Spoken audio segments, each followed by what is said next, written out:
The book of Revelation in the Bible features symbolic visions. These apocalyptic symbols, they're not literal individuals, and interpretations vary across Christian traditions and scholarly views. Revelation uses rich imagery drawn from the Old Testament prophecies like Daniel and Genesis, and symbols often have layers of meaning, representing spiritual, political, or historic realities. The woman sitting on the beast from the sea, Revelation 17, 1-18, is described as the great harlot or whore, and in Greek that is porn, who sits on the scarlet-coloured beast with 7 heads and 10 horns. She is arrayed in purple and scarlet, adorned with gold, precious stones and pearls. She holds a golden cup full of abominations and the filthiness of her fornication. Her forehead bears the name Mystery Babylon the Great, the mother of harlots and of the abominations of the earth. She is seen as drunk with the blood of saints and martyrs, symbolizing persecution. The angel explains she represents the great city which reigns over the 10 kings of the earth and is eventually destroyed by the beast and its allies. In many Protestant and evangelical views, she symbolizes a corrupt religious system or apostate church allied with worldly powers, often historically linked to ancient Rome, or a future global false religion, and seduces the nations into idolatry and immorality. Some historicist interpretations identify her with Rome due to the 7 hills Rome geographically and historically carried out persecutions. Futuristic views, common in dispensationalism, see her as a one-world religion in the end times, allied with the Antichrist. She is generally viewed as antagonistic to God, representing spiritual adultery, unfaithfulness to God through idolatry, and compromise with evil. And the second woman is clothed in the sun, with the moon under her feet, and a crown of 12 stars on her head. She is pregnant and in labour, giving birth to a male child who is to rule the nations with a rod of iron. This is a reference to the Messiah from Psalms 2. A red dragon identified as Satan tries to devour the child, but the child is caught up to God. Caught up is hapazo in Greek.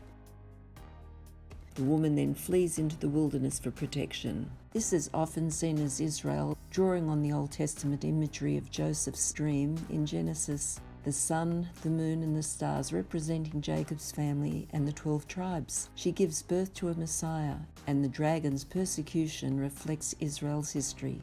In Catholic tradition, she is frequently identified with Virgin Mary as the mother of Jesus, with the crown symbolizing her queenship. A broader view, interpret her as the Church or God's faithful people across history, Old and New Testament, those persecuted by Satan but protected by God. She represents purity, glory, and divine election, in contrast with evil forces. The woman in the desert with wings of a great eagle in Revelation 12, 13-17. After the dragon is cast down, it persecutes the woman, but she is given 2 wings of a great eagle to fly into the wilderness, the desert, where she is nourished a time, times, and half a time, a symbolic period of tribulation. The dragon spews water like a flood to sweep her away, but the earth helps her. The dragon then wars against her offspring. In Revelation, often flood means war. And for the earth to open up and swallow. Earthquakes are mentioned a couple of times in Revelation. This is widely regarded as the same woman from the previous description in Revelation 12. The wilderness flight continues her story, emphasizing God's supernatural protection during persecution. The eagle wings evoke Old Testament imagery of God's deliverance in Exodus 19:4, where God bore Israel on eagle's wings out of Egypt. She symbolizes the preserved remnant of God's people during end-time trials. Do any of these women interchange? These figures are not interchanged or represent the same entity, The woman on the beast in Revelation 17 is a symbol of corruption, seduction, and opposition to God, often seen as a counterfeit or enemy of the faithful. In contrast, the woman clothed with the sun, who is the same as the one in the wilderness, represents God's chosen people, faithfulness and protection amid persecution. They are opposites. One is a harlot allied with the beast, dragon system. The other is the persecuted faithful fleeing from it. Some views note thematic contrasts, like both giving birth in a sense, Babylon to abominations and the Sun Woman to the Messiah, but they are distinct symbols. Let's just zero in on their wardrobes of colour. The Sun Woman, Revelation 12, clothed with the sun, radiant white, gold tones implied. Moon under her feet, crown of stars. A symbolic significance of this would be the sun, moon and stars of the divine glory, authority and completeness. For example, the sun represents God's light and righteousness, the moon a lesser dominion or reflection of glory, the stars Israel's tribes or the church's apostles, reflection of glory, stars a positive heavenly imagery. Now the Babylon woman, Revelation 17, purple and scarlet clothing, gold, jewels and pearls. In the Hebrew Bible, God instructs the high priest to wear garments made with blue, purple and scarlet yarn, as described in Exodus 28, 5-6 and also Exodus 39, 2-3. Purple symbolises royalty and mediation, and scarlet represents sacrifice and atonement. These colours were used in various parts of the high priest's clothing, including the ephod and the hem of his robe. Purple represents royalty, wealth, and the priest's mediatory role between God and the people.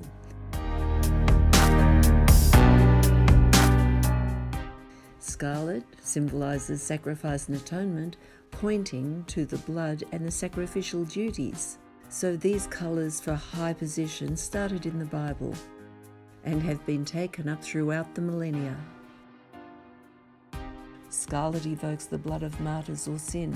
Purple is an imperial, like the Roman dyes. It symbolises seduction, opulence, masking evil. The Babylon woman in Revelation 17 is in purple and scarlet clothing, gold, jewels and pearls. The cup in Babylon's hand, full of abominations and filthiness of fornication. This represents intoxicating false teachings, idolatry and moral corruption that makes the inhabitants of the earth drunk.